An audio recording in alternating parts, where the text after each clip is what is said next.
The Adventure of the Speckled Band.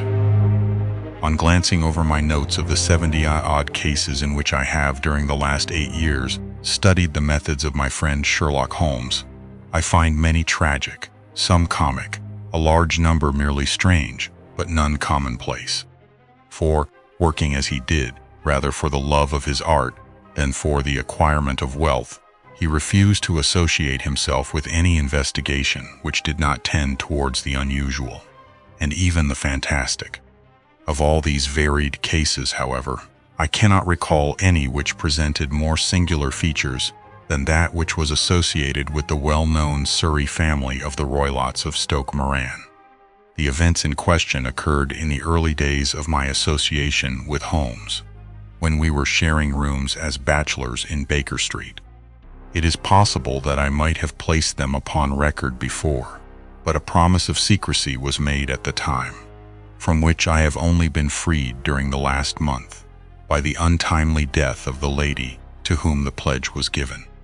It is perhaps as well that the facts should now come to light, for I have reasons to know that there are widespread rumors as to the death of Dr. Grimesby Roylott, which tend to make the matter even more terrible than the truth. It was early in April in the year '83 that I woke one morning to find Sherlock Holmes standing, fully dressed, by the side of my bed. He was a late riser, as a rule, and as the clock on the mantelpiece showed me that it was only 7:15, I blinked up at him in some surprise, and perhaps just a little resentment, for I was myself regular in my habits. "Very sorry to knock you up, Watson," said he, "but it's the common lot this morning. Mrs. Hudson has been knocked up," she retorted upon me, "and I on you." "What is it then? A fire?" "No, a client. It seems that a young lady has arrived in a considerable state of excitement, who insists upon seeing me. She is waiting now in the sitting room. Now, when young ladies wander about the metropolis at this hour of the morning, and knock sleepy people up out of their beds, I presume that it is something very pressing which they have to communicate. Should it prove to be an interesting case, you would, I am sure, wish to follow it from the outset. I thought, at any rate, that I should call you and give you the chance." My dear fellow, I would not miss it for anything. I had no keener pleasure than in following Holmes in his professional investigations, and in admiring the rapid deductions, as swift as intuitions, and yet always founded on a logical basis with which he unraveled the problems which were submitted to him. I rapidly threw on my clothes, and was ready in a few minutes to accompany my friend down to the sitting room. A lady dressed in black and heavily veiled, who had been sitting in the window, rose as we entered. "Good morning, madam," said Holmes cheerily. "My name is Sherlock Holmes. This is my intimate friend and associate, Dr. Watson, before whom you can speak as freely as before myself. Ha! I am glad to see that Mrs. Hudson has had the good sense to light the fire. Pray draw up to it, and I shall order you a cup of hot coffee, for I observe that you are shivering." "It is not cold which makes me shiver," said the woman in a low voice, changing her seat as requested. "What then?" "It is fear, Mr. Holmes. It is terror." She raised her veil as she spoke, and we could see that she was indeed in a pitiable state of agitation, her face all drawn and gray, with restless, frightened eyes, like those of some hunted animal. Her features and figure were those of a woman of 30, but her hair was shot with premature gray, and her expression was weary and haggard. Sherlock Holmes ran her over with one of his quick, all-comprehensive glances. "You must not fear," said he soothingly, bending forward and patting her forearm. "We shall soon set matters right, I have no doubt. You have come in by train this morning, I see." "You know me, then?" "No, but I observed the second half of a return ticket in the palm of your left glove. You must have started early, and yet you had a good drive in a dog-cart, along heavy roads, before you reached the station." The lady gave a violent start and stared in bewilderment at my companion. "There is no mystery, my dear madam," said he, smiling. The left arm of your jacket is spattered with mud in no less than 7 places. The marks are perfectly fresh. There is no vehicle save a dog cart which throws up mud in that way, and then only when you sit on the left-hand side of the driver. Whatever your reasons may be, you are perfectly correct, said she. I started from home before 6, reached Leatherhead at 20 past, and came in by the first train to Waterloo. Sir, I can stand this strain no longer. I shall go mad if it continues. I have no one to turn to, none, save only one, who cares for me, and he, poor fellow, can be of little aid. I have heard of you, Mr. Holmes. I have heard of you from Mrs. Farintosh, whom you helped in the hour of her sore need. It was from her that I had your address. Oh, sir, do you not think that you could help me too, and at least throw a little light through the dense darkness which surrounds me? At present, it is out of my power to reward you for your services, but in a month or 6 weeks I shall be married, with the control of my own income, and then at least you shall not find me ungrateful. Holmes turned to his desk and, unlocking it, drew out a small casebook, which he consulted. Farintosh, said he. Ah yes, I recall the case. It was concerned with an opal tiara. I think it was before your time, Watson. I can only say, madam, that I shall be happy to devote the same care to your case as I did to that of your friend. As to reward, my profession is its own reward. But you are at liberty to defray whatever expenses I may be put to, at the time which suits you best. And now I beg that you will lay before us everything that may help us in forming an opinion upon the matter. Alas, replied our visitor, the very horror of my situation lies in the fact that my fears are so vague, and my suspicions depend so entirely upon small points, which might seem trivial to another, that even he to whom of all others I have a right to look for help and advice looks upon all that I tell him about it as the fancies of a nervous woman. He does not say so, but I can read it from his soothing answers and averted eyes. But I have heard, Mr. Holmes, that you can see deeply into the manifold wickedness of the human heart. You may advise me how to walk amid the dangers which encompass me. I am all attention, madam.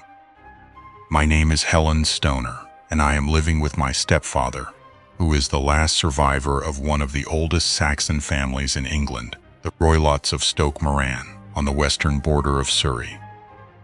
Holmes nodded his head. The name is familiar to me, said he. The family was at one time among the richest in England, and the estates extended over the borders into Berkshire in the north, and Hampshire in the west. In the last century, however, 4 successive heirs were of a dissolute and wasteful disposition, and the family ruin was eventually completed by a gambler in the days of the Regency. Nothing was left save a few acres of ground, and the 200-year-old house, which is itself crushed under a heavy mortgage. The last squire dragged out his existence there, living the horrible life of an aristocratic pauper.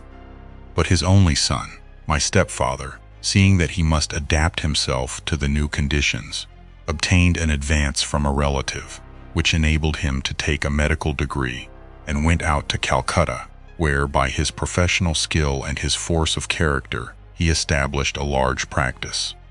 In a fit of anger, however, caused by some robberies which had been perpetrated in the house, he beat his native butler to death and narrowly escaped a capital sentence. As it was, he suffered a long term of imprisonment, and afterwards returned to England a morose and disappointed man. When Dr. Roylott was in India, he married my mother, Mrs. Stoner, the young widow of Major General Stoner, of the Bengal Artillery. My sister Julia and I were twins, and we were only 2 years old at the time of my mother's remarriage. She had a considerable sum of money, not less than £1,000 a year, and this she bequeathed to Dr. Roylott entirely, while we resided with him, with a provision that a certain annual sum should be allowed to each of us in the event of our marriage. Shortly after our return to England, my mother died. She was killed 8 years ago in a railway accident near Crewe.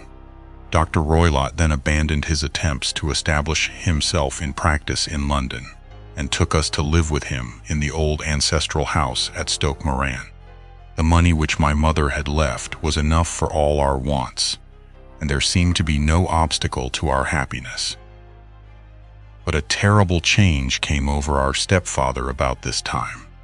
Instead of making friends and exchanging visits with our neighbors, who had at first been overjoyed to see a Roylott of Stoke Moran back in the old family seat, he shut himself up in his house and seldom came out save to indulge in ferocious quarrels with whoever might cross his path. Violence of temper approaching to mania has been hereditary in the men of the family, and in my stepfather's case it had, I believe, been intensified by his long residence in the tropics.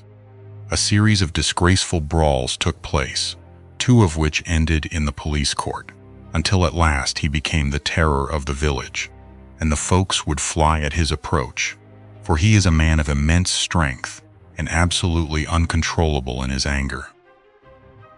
Last week, he hurled the local blacksmith over a parapet into a stream, and it was only by paying over all the money which I could gather together that I was able to avert another public exposure. He had no friends at all save the wandering gypsies, and he would give these vagabonds leave to encamp upon the few acres of bramble-covered land which represent the family estate, and would accept in return the hospitality of their tents, wandering away with them, sometimes for weeks on end. He has a passion also for Indian animals, which are sent over to him by a correspondent, and he has at this moment a cheetah and a baboon, which wander freely over his grounds, and are feared by the villagers almost as much as their master. You can imagine from what I say that my poor sister Julia and I had no great pleasure in our lives. No servant would stay with us, and for a long time we did all the work of the house. She was but 30 at the time of her death, and yet her hair had already begun to whiten, even as mine has. Your sister is dead then? She died just 2 years ago, and it is of her death that I wish to speak to you. You can understand that, living the life which I have described, we were little likely to see anyone of our own age and position. We had, however, an aunt, my mother's maiden sister, Miss Honoria Westphale, who lives near Harrow, and we were occasionally allowed to pay short visits at this lady's house. Julia went there at Christmas 2 years ago, and met there a half-pay major of Marines, to whom she became engaged. My stepfather learned of the engagement when my sister returned, and offered no objection to the marriage. But within a fortnight of the day which had been fixed for the wedding, the terrible event occurred which has deprived me of my only companion. Sherlock Holmes had been leaning back in his chair with his eyes closed and his head sunk in a cushion, but he half opened his lids now and glanced across at his visitor. "Pray be precise as to details," said he. "It is easy for me to be so, for every event of that dreadful time is seared into my memory. The manor house is, as I have already said, very old, and only one wing is now inhabited.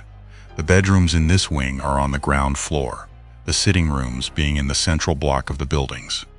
Of these bedrooms, the first is Dr. Roylott's, the second my sister's, and the third my own. There is no communication between them, but they all open out into the same corridor. Do I make myself plain?" "Perfectly so. The windows of the 3 rooms open out upon the lawn. That fatal night Dr. Roylott had gone to his room early, though we knew that he had not retired to rest, for my sister was troubled by the smell of the strong Indian cigars which it was his custom to smoke. She left her room, therefore, and came into mine, where she sat for some time, chatting about her approaching wedding. At 11 o'clock she rose to leave me, but she paused at the door and looked back. "Tell me, Helen," said she, "have you ever heard anyone whistle in the dead of the night?" "Never," said I. "I suppose that you could not possibly whistle yourself in your sleep?" "Certainly not. But why?" "Because during the last few nights I have always, about 3 in the morning, heard a low, clear whistle. I am a light sleeper, and it has awakened me. I cannot tell where it came from. Perhaps from the next room, perhaps from the lawn. I thought that I would just ask you whether you had heard it. No, I have not. It must be those wretched gypsies in the plantation. Very likely. And yet if it were on the lawn, I wonder that you did not hear it also. Ah, but I sleep more heavily than you. Well, it is of no great consequence, at any rate. She smiled back at me, closed my door, and a few moments later I heard her key turn in the lock. Indeed, said Holmes. Was it your custom always to lock yourselves in at night? Always. And why? I think that I mentioned to you that the doctor kept a cheetah and a baboon. We had no feeling of security unless our doors were locked. Quite so. Pray proceed with your statement. I could not sleep that night. A vague feeling of impending misfortune impressed me. My sister and I, you will recollect, were twins, and you know how subtle are the links which bind two souls which are so closely allied. It was a wild night. The wind was howling outside, and the rain was beating and splashing against the windows. Suddenly, amid all the hubbub of the gale, there burst forth the wild scream of a terrified woman. I knew that it was my sister's voice. I sprang from my bed, wrapped a shawl round me, and rushed into the corridor. As I opened my door, I seemed to hear a low whistle, such as my sister described, and a few moments later a clanging sound, as if a mass of metal had fallen. As I ran down the passage, my sister's door was unlocked and revolved slowly upon its hinges. I stared at it horror-stricken, not knowing what was about to issue from it. By the light of the corridor lamp, I saw my sister appear at the opening, her face blanched with terror, her hands groping for help, her whole figure swaying to and fro like that of a drunkard. I ran to her and threw my arms round her, but at that moment her knees seemed to give way, and she fell to the ground. She writhed as one who is in terrible pain, and her limbs were dreadfully convulsed. At first I thought that she had not recognized me, but as I bent over her, she suddenly shrieked out in a voice which I shall never forget, "Oh my God, Helen!" It was the band. The Speckled band. There was something else which she would fain have said, and she stabbed with her finger into the air in the direction of the doctor's room. But a fresh convulsion seized her and choked her words. I rushed out, calling loudly for my stepfather, and I met him hastening from his room in his dressing gown. When he reached my sister's side, she was unconscious, and though he poured brandy down her throat and sent for medical aid from the village, all efforts were in vain, for she slowly sank and died, without having recovered her consciousness. Such was the dreadful end of my beloved sister. "One moment," said Holmes. "Are you sure about this whistle and metallic sound? Could you swear to it?" That was what the county coroner asked me at the inquiry. It is my strong impression that I heard it, and yet, among the crash of the gale and the creaking of an old house, I may possibly have been deceived. Was your sister dressed? No, she was in her nightdress. In her right hand was found the charred stump of a match, and in her left a matchbox, showing that she had struck a light and looked about her when the alarm took place. That is important. And what conclusions did the coroner come to? He investigated the case with great care, for Dr. Roylott's conduct had long been notorious in the county, but he was unable to find any satisfactory cause of death. My evidence showed that the door had been fastened upon the inner side, and the windows were blocked by old-fashioned shutters with broad iron bars, which were secured every night. The walls were carefully sounded and were shown to be quite solid all round, and the flooring was also thoroughly examined, with the same result. The chimney is wide, but is barred up by 4 large staples. It is certain, therefore, that my sister was quite alone when she met her end. Besides, there were no marks of any violence upon her. How about poison? The doctors examined her for it, but without success. What do you think that this unfortunate lady died of then? It is my belief that she died of pure fear and nervous shock, though what it was that frightened her I cannot imagine. Were there gypsies in the plantation at the time? Yes, there are nearly always some there. Ah, and what did you gather from this allusion to a band, a speckled band? Sometimes I have thought that it was merely the wild talk of delirium. Sometimes that it may have referred to some band of people, perhaps to these very gypsies in the plantation. I do not know whether the spotted handkerchiefs which so many of them wear over their heads might have suggested the strange adjective which she used. Holmes shook his head like a man who is far from being satisfied. "These are very deep waters," said he. "Pray go on with your narrative." 2 years have passed since then, and my life has been until lately lonelier than ever. A month ago, however, a dear friend, whom I have known for many years, has done me the honor to ask my hand in marriage. His name is Armitage, Percy Armitage, the second son of Mr. Armitage of Crane Water near Reading. My stepfather has offered no opposition to the match, and we are to be married in the course of the spring. 2 days ago some repairs were started in the west wing of the building, and my bedroom wall has been pierced, so that I have had to move into the chamber in which my sister died, and to sleep in the very bed in which she slept. Imagine, then, my thrill of terror when last night, as I lay awake, thinking over her terrible fate, I suddenly heard in the silence of the night the low whistle which had been the herald of her own death. I sprang up and lit the lamp, but nothing was to be seen in the room. I was too shaken to go to bed again, however, so I dressed, and as soon as it was daylight I slipped down, got a dog cart at the Crown Inn, which is opposite, and drove to Leatherhead, from whence I have come on this morning, with the one object of seeing you and asking your advice. "You have done wisely," said my friend. "But have you told me all?" "Yes, all." "Miss Roylott, you have not. You are screening your stepfather." "Why? What do you mean?" For answer Holmes pushed back the frill of black lace, which fringed the hand that lay upon our visitor's knee. 5 little livid spots, the marks of 4 fingers and a thumb, were printed upon the white wrist.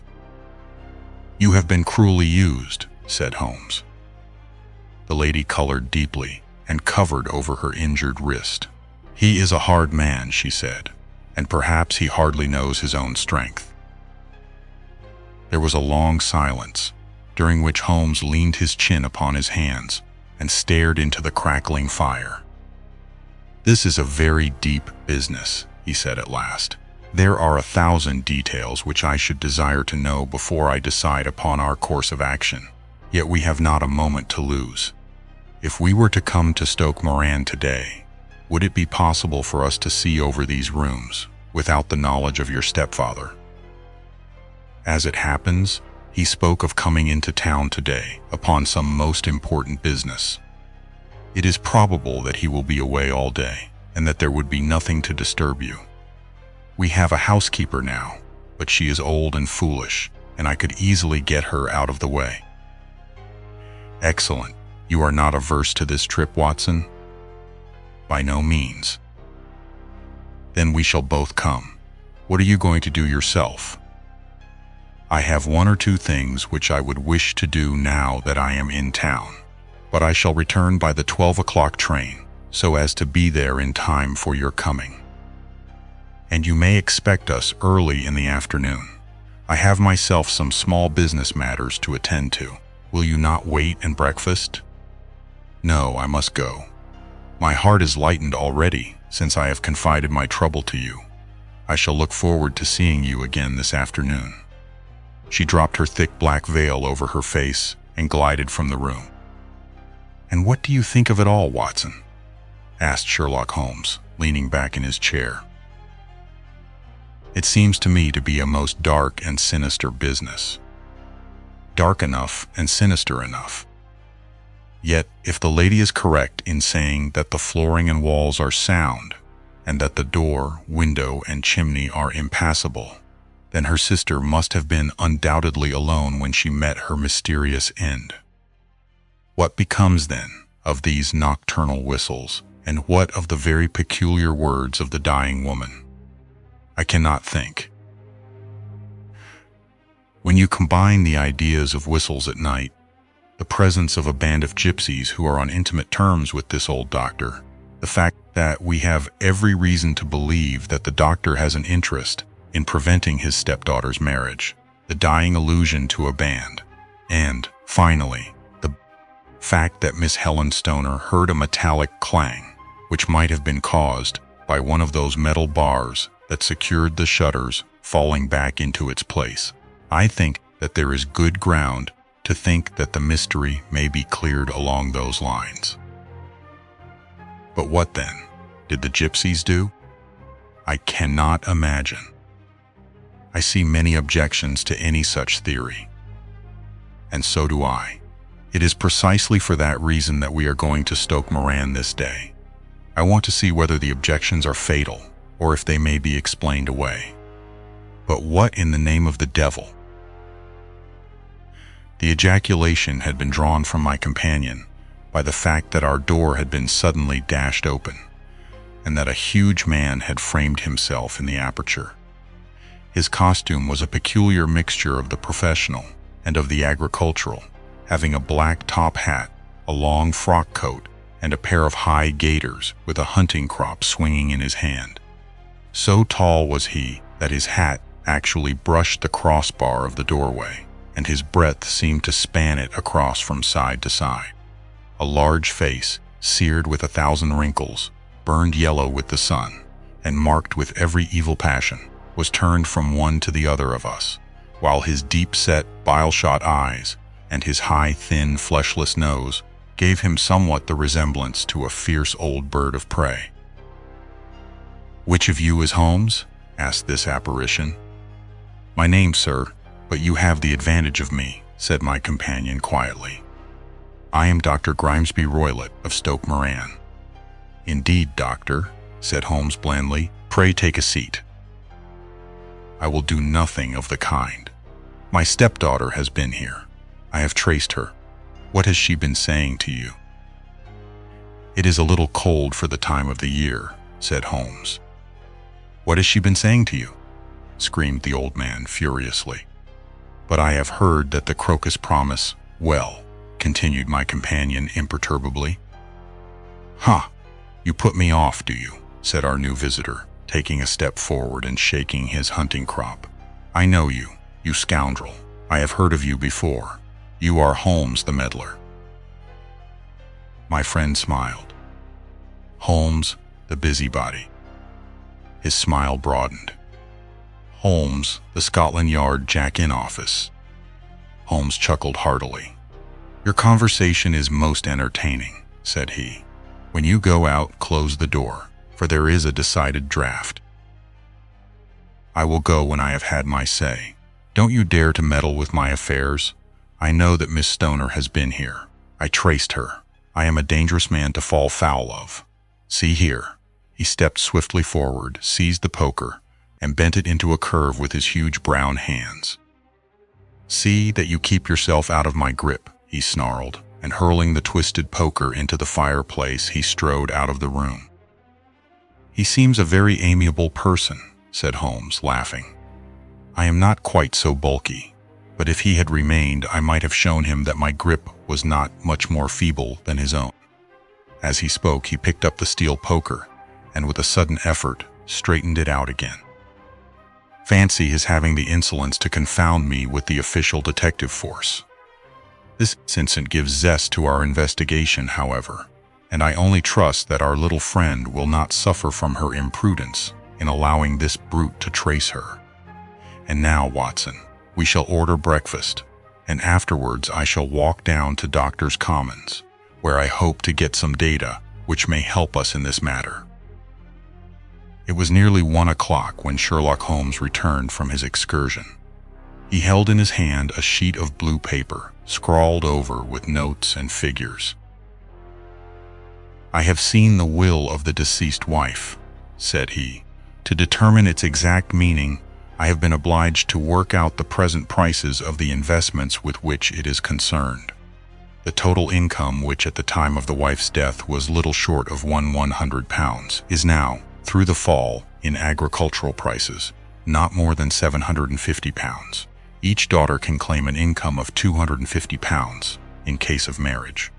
It is evident, therefore, that if both girls had married, this beauty would have had a mere pittance, while even one of them would cripple him to a very serious extent. My morning's work has not been wasted, since it has proved that he has the very strongest motives for standing in the way of anything of the sort. And now, Watson, this is too serious for dawdling, especially as the old man is aware that we are interesting ourselves in his affairs. So if you are ready, we shall call a cab and drive to Waterloo. I should be very much obliged if you would slip your revolver into your pocket.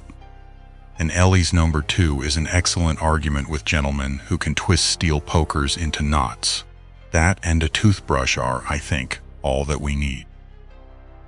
At Waterloo, we were fortunate in catching a train for Leatherhead, where we hired a trap at the station inn and drove for 4 or 5 miles through the lovely Surrey lanes. It was a perfect day, with a bright sun and a few fleecy clouds in the heavens.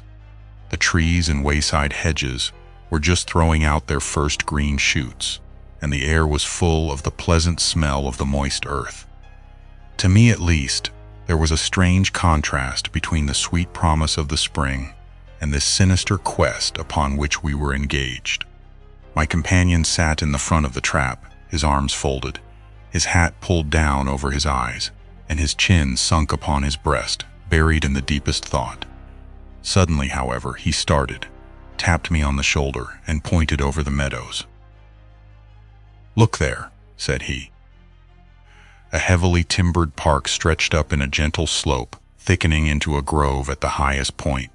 From amid the branches, there jutted out the gray gables and high roof tree of a very old mansion. "Stoke Moran?" said he. "Yes, sir, that be the house of Dr. Grimesby Roylott," remarked the driver. "There is some building going on there," said Holmes. "That is where we are going." "There's the village," said the driver, pointing to a cluster of roofs some distance to the left. "But if you want to get to the house, you'll find it shorter to get over this stile, and so by the footpath over the fields. There it is, where the lady is walking." "And the lady, I fancy, is Miss Stoner," observed Holmes, shading his eyes. "Yes, I think we had better do as you suggest." We got off, paid our fare, and the trap rattled back on its way to Leatherhead. "I thought it as well," said Holmes as we climbed the stile, "that this fellow should think we had come here as architects, or on some definite business. It may stop his gossip. Good afternoon, Miss Stoner. You see that we have been as good as our word." Our client of the morning had hurried forward to meet us with a face which spoke her joy. "I have been waiting so eagerly for you," she cried, shaking hands with us warmly. "All has turned out splendidly. Dr. Roylott has gone to town, and it is unlikely that he will be back before evening." "We have had the pleasure of making the doctor's acquaintance," said Holmes, and in a few words he sketched out what had occurred. Miss Stoner turned white to the lips as she listened. "Good heavens!" she cried. "He has followed me then. So it appears. He is so cunning that I never know when I am safe from him. What will he say when he returns? He must guard himself, for he may find that there is someone more cunning than himself upon his track. You must lock yourself up from him tonight. If he is violent, we shall take you away to your aunt's at Harrow. Now we must make the best use of our time, so kindly take us at once to the rooms which we are to examine." The building was of gray, lichen-blotched stone, with a high central portion and 2 curving wings, like the claws of a crab thrown out on each side. In one of these wings the windows were broken and blocked with wooden boards, while the roof was partly caved in, a picture of ruin. The central portion was in little better repair, but the right-hand block was comparatively modern, and the blinds in the windows with the blue smoke curling up from the chimneys, showed that this was where the family resided.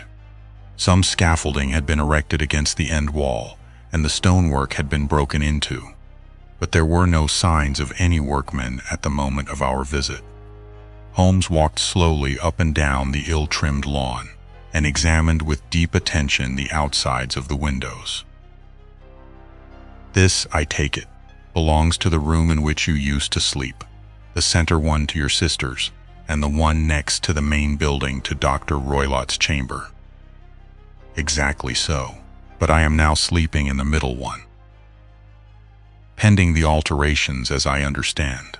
By the way, there does not seem to be any very pressing need for repairs at that end wall." There were none. "I believe that it was an excuse to move me from my room." "Ah, that is suggestive. Now, on the other side of this narrow wing runs the corridor from which these 3 rooms open. There are windows in it, of course?" "Yes, but very small ones, too narrow for anyone to pass through.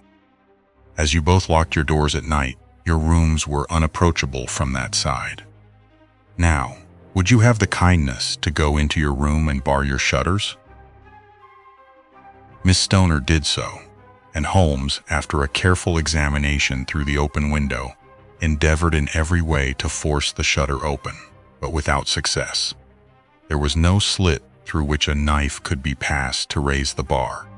Then with his lens he tested the hinges, but they were of solid iron, built firmly into the massive masonry. "Hum," said he, scratching his chin in some perplexity. "My theory certainly presents some difficulties. No one could pass these shutters if they were bolted. Well, we shall see if the inside throws any light upon the matter." A small side door led into the whitewashed corridor, from which the 3 bedrooms opened. Holmes refused to examine the 3rd chamber, so we passed at once to the 2nd, that in which Miss Stoner was now sleeping, and in which her sister had met with her fate. It was a homely little room, with a low ceiling and a gaping fireplace, after the fashion of old country houses. A brown chest of drawers stood in one corner, a narrow white counterpaned bed in another, and a dressing table on the left-hand side of the window. These articles, with 2 small wickerwork chairs, made up all the furniture in the room, save for a square of Wilton carpet in the center. The boards round and the paneling of the walls were of brown, worm-eaten oak, so old and discolored that it may have dated from the original building of the house. Holmes drew one of the chairs into a corner and sat silent, while his eyes traveled round and up and down, taking in every detail of the apartment. "Where does that bell communicate with?" he asked at last, pointing to a thick bell rope which hung down beside the bed, the tassel actually lying upon the pillow. "It goes to the housekeeper's room." "It looks newer than the other things?" "Yes, it was only put there a couple of years ago." "Your sister asked for it, I suppose?" "No, I never heard of her using it. We used always to get what we wanted for ourselves. Indeed, it seemed unnecessary to put so nice a bell pull there. You will excuse me for a few minutes while I satisfy myself as to this floor." He threw himself down upon his face with his lens in his hand, and crawled swiftly backward and forward, examining minutely the cracks between the boards. Then he did the same with the woodwork with which the chamber was paneled. Finally, he walked over to the bed and spent some time in staring at it and in running his eye up and down the wall. Finally, he took the bell rope in his hand and gave it a brisk tug. "Why, it's a dummy," said he. "Won't it ring?" "No, it is not even attached to a wire. This is very interesting. You can see now that it is fastened to a hook just above where the little opening for the ventilator is." "How very absurd. I never noticed that before." "Very strange," muttered Holmes, pulling at the rope. "There are 1 or 2 very singular points about this room. For example, what a fool a builder must be to open a ventilator into another room, when with the same trouble he might have communicated with the outside air." That is also quite modern, said the lady. Done about the same time as the bell rope, remarked Holmes. Yes, there were several little changes carried out about that time. They seem to have been of a most interesting character: dummy bell ropes and ventilators which do not ventilate. With your permission, Miss Stoner, we shall now carry our researches into the inner apartment. Dr. Grimesby Roylott's chamber was larger than that of his stepdaughter, but was as plainly furnished. A camp bed, a small wooden shelf full of books, mostly of a technical character, an armchair beside the bed, a plain wooden chair against the wall, a round table, and a large iron safe were the principal things which met the eye. Holmes walked slowly round and examined each and all of them with the keenest interest. "What's in here?" he asked, tapping the safe. "My stepfather's business papers." "Oh, you have seen inside then?" "Only once, some years ago. I remember that it was full of papers." "There isn't a cat in it, for example?" "No, what a strange idea." "Well, look at this." He took up a small saucer of milk which stood on the top of it. "No, we don't keep a cat, but there is a cheetah and a baboon." "Ah, yes, of course. Well, a cheetah is just a big cat, and yet a saucer of milk does not go very far in satisfying its wants, I dare say. There is one point which I should wish to determine." He squatted down in front of the wooden chair and examined the seat of it with the greatest attention. "Thank you. That is quite settled," said he, rising and putting his lens in his pocket. "Hullo, here is something interesting." The object which had caught his eye was a small dog lash, hung on one corner of the bed. The lash, however, was curled upon itself and tied so as to make a loop of whipcord. "What do you make of that, Watson?" "It's a common enough lash, but I don't know why it should be tied." "That is not quite so common, is it?" "Ah, me, it's a wicked world, and when a clever man turns his brains to crime, it is the worst of all. I think that I have seen enough now, Miss Stoner, and with your permission we shall walk out upon the lawn." I had never seen my friend's face so grim, or his brow so dark as it was when we turned from the scene of this investigation. We had walked several times up and down the lawn, neither Miss Stoner nor myself liking to break in upon his thoughts before he roused himself from his reverie. "It is very essential, Miss Stoner," said he, "that you should absolutely follow my advice in every respect." "I shall most certainly do so. The matter is too serious for any hesitation. Your life may depend upon your compliance.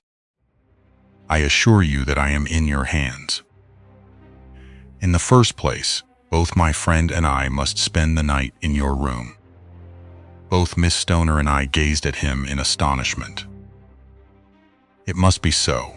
Let me explain. I believe that that is the village inn over there?" "Yes, that is the Crown." "Very good. Your windows would be visible from there." "Certainly." "You must confine yourself to your room on pretense of a headache when your stepfather comes back. Then, when you hear him retire for the night, you must open the shutters of your window, undo the hasp, put your lamp there as a signal to us, and then withdraw quietly, with everything which you are likely to want, into the room which you used to occupy. I have no doubt that, in spite of the repairs, you could manage there for one night." "Oh yes, easily. The rest you will leave in our hands." "But what will you do?" "We shall spend the night in your room, and we shall investigate the cause of this noise which has disturbed you."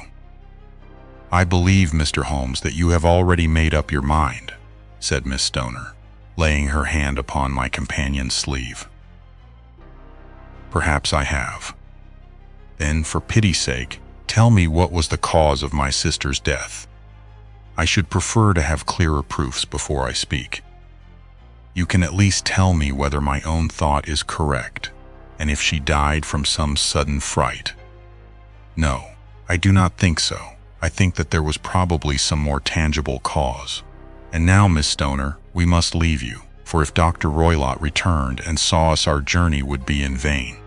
Goodbye, and be brave, for if you will do what I have told you, you may rest assured that we shall soon drive away the dangers that threaten you. Sherlock Holmes and I had no difficulty in engaging a bedroom and sitting room at the Crown Inn. They were on the upper floor, and from our window we could command a view of the avenue gate and of the inhabited wing of Stoke Moran Manor House. At dusk we saw Dr. Grimesby Roylott drive past, his huge form looming up beside the little figure of the lad who drove him. The boy had some slight difficulty in undoing the heavy iron gates, and we heard the hoarse roar of the doctor's voice, and saw the fury with which he shook his clenched fists at him. The trap drove on, and a few minutes later we saw a sudden light spring up among the trees as the lamp was lit in one of the sitting rooms. "Do you know, Watson," said Holmes as we sat together in the gathering darkness, "I have really some scruples as to taking you tonight. There is a distinct element of danger. Can I be of assistance? Your presence might be invaluable." "Then I shall certainly come." "It is very kind of you. You speak of danger. You have evidently seen more in these rooms than was visible to me." "No, but I fancy that I may have deduced a little more. I imagine that you saw all that I did." "I saw nothing remarkable save the bell rope, and what purpose that could answer, I confess, is more than I can imagine." "You saw the ventilator too?" "Yes, but I do not think that it is such a very unusual thing to have a small opening between two rooms. It was so small that a rat could hardly pass through. I knew that we should find a ventilator before ever we came to Stoke Moran." "My dear Holmes." "Oh yes, I did. You remember in her statement she said that her sister could smell Dr. Roylott's cigar. Now, of course, that suggested at once that there must be a communication between the two rooms. It could only be a small one, or it would have been remarked upon at the coroner's inquiry. I deduced a ventilator. But what harm can there be in that? Well, there is at least a curious coincidence of dates. A ventilator is made, a cord is hung, and a lady who sleeps in the bed dies. Does not that strike you?" "I cannot as yet see any connection." "Did you observe anything very peculiar about that bed?" "No. It was clamped to the floor." "Did you ever see a bed fastened like that before?" "I cannot say that I have. The lady could not move her bed. It must always be in the same relative position to the ventilator and to the rope, or so we may call it, since it was clearly never meant for a bell pull." "Holmes," I cried, "I seem to see dimly what you are hinting at. We are only just in time to prevent some subtle and horrible crime." "Subtle enough and horrible enough. When a doctor does go wrong, he is the first of criminals. He has nerve and he has knowledge. Palmer and Pritchard were among the heads of their profession. This man strikes even deeper, but I think, Watson, that we shall be able to strike deeper still. But we shall have horrors enough before the night is over. For goodness sake, let us have a quiet pipe and turn our minds for a few hours to something more cheerful." About 9 o'clock the light among the trees was extinguished, and all was dark in the direction of the manor house. 2 hours passed slowly away, and then suddenly, just at the stroke of 11, a single bright light shone out right in front of us. "That is our signal," said Holmes, springing to his feet. "It comes from the middle window." As we passed out, he exchanged a few words with the landlord, explaining that we were going on a late visit to an acquaintance, and that it was possible that we might spend the night there. A moment later, we were out on the dark road, a chill wind blowing in our faces, and one yellow light twinkling in front of us through the gloom to guide us on our somber errand. There was little difficulty in entering the grounds, for unrepaired breaches gaped in the old park wall.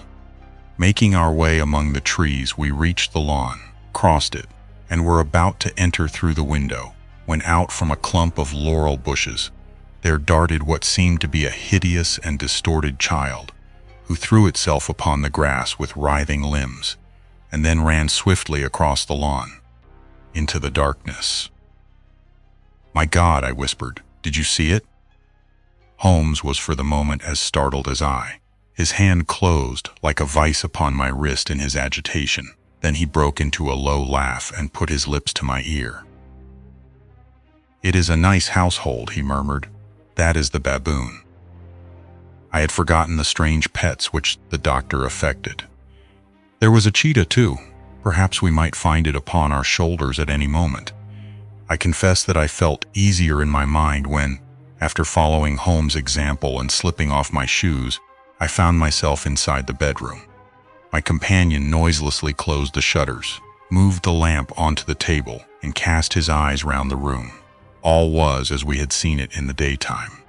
Then, creeping up to me and making a trumpet of his hand, he whispered into my ear again so gently that it was all that I could do to distinguish the words. The least sound would be fatal to our plans. I nodded to show that I had heard. "We must sit without light. He would see it through the ventilator." I nodded again. "Do not go asleep.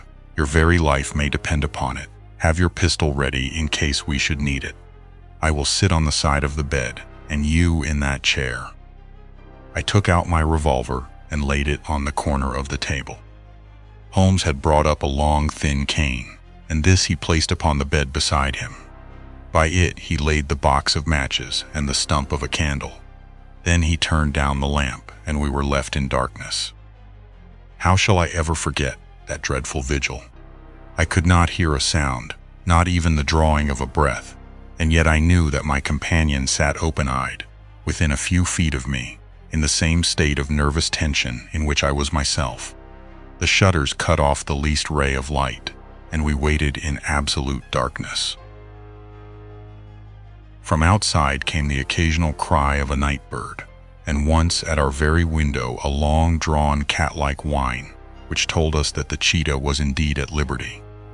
Far away we could hear the deep tones of the parish clock, which boomed out every quarter of an hour. How long they seemed, those quarters!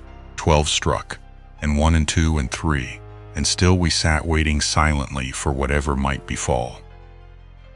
Suddenly, there was the momentary gleam of a light up in the direction of the ventilator, which vanished immediately, but was succeeded by a strong smell of burning oil and heated metal. Someone in the next room had lit a dark lantern. I heard a gentle sound of movement, and then all was silent once more, though the smell grew stronger. For half an hour I sat with straining ears. Then suddenly another sound became audible, a very gentle, soothing sound, like that of a small jet of steam escaping continually from a kettle. The instant that we heard it, Holmes sprang from the bed, struck a match, and lashed furiously with his cane at the bell pull. "You see it, Watson?" he yelled. "You see it?" But I saw nothing. At the moment when Holmes struck the light, I heard a low, clear whistle, but the sudden glare flashing into my weary eyes made it impossible for me to tell what it was, at which my friend lashed so savagely. I could, however, see that his face was deadly pale and filled with horror and loathing. He had ceased to strike and was gazing up at the ventilator, when suddenly there broke from the silence of the night the most horrible cry to which I have ever listened.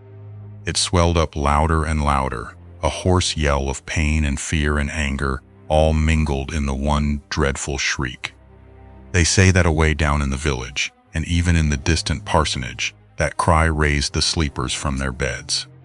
It struck cold to our hearts, and I stood gazing at Holmes, and he at me, until the last echoes of it had died away into the silence from which it rose. "What can it mean?" I gasped. "It means that it is all over," Holmes answered, "and perhaps, after all, it is for the best. Take your pistol and we will enter Dr. Roylott's room." With a grave face he lit the lamp and led the way down the corridor. Twice he struck at the chamber door without any reply from within.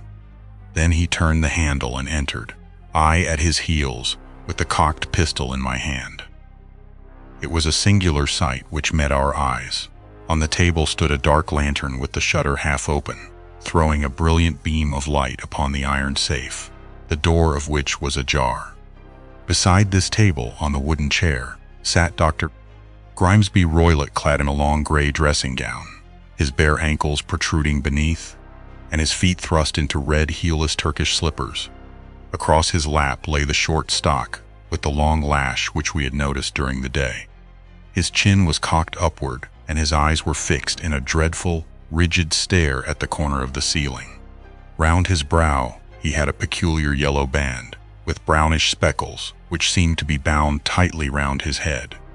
As we entered, he made neither sound nor motion.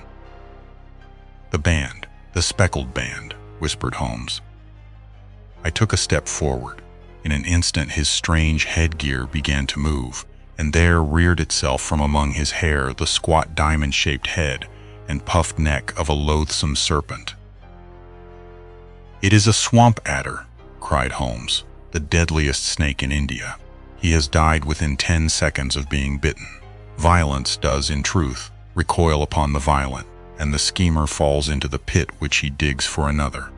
Let us thrust this creature back into its den, and we can then remove Miss Stoner to some place of shelter, and let the county police know what has happened."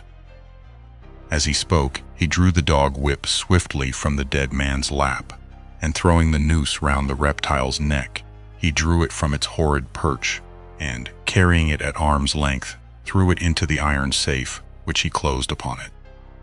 Such are the true facts of the death of Dr. Grimesby Roylott of Stoke Moran. It is not necessary that I should prolong a narrative which has already run to too great a length by telling how we broke the sad news to the terrified girl, how we conveyed her by the morning train to the care of her good aunt at Harrow, of how the slow process of official inquiry came to the conclusion that the doctor met his fate while indiscreetly playing with a dangerous pet. The little which I had yet to learn of the case was told me by Sherlock Holmes as we traveled back next day. "I had," said he, "come to an entirely erroneous conclusion, which shows, my dear Watson, how dangerous it always is to reason from insufficient data. The presence of the gypsies, and the use of the word band, which was used by the poor girl, no doubt, to explain the appearance which she had caught a hurried glimpse of by the light of her match, were sufficient to put me upon an entirely wrong scent. I can only claim the merit that I instantly reconsidered my position when, however, it became clear to me that whatever danger threatened an occupant of the room could not come either from the window or the door.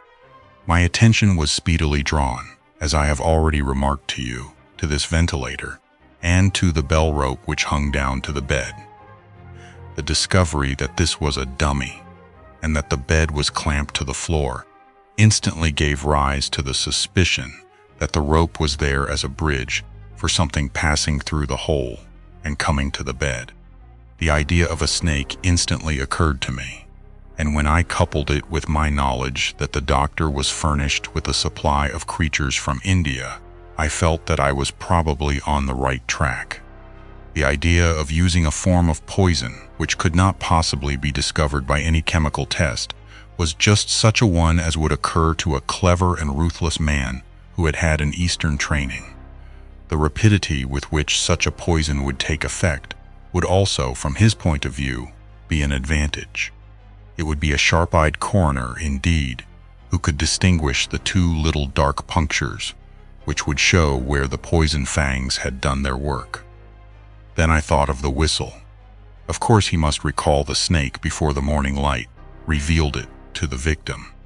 He had trained it, probably by the use of the milk which we saw, to return to him when summoned. He would put it through this ventilator at the hour that he thought best, with the certainty that it would crawl down the rope and land on the bed. It might or might not bite the occupant. Perhaps she might escape every night for a week, but sooner or later she must fall a victim.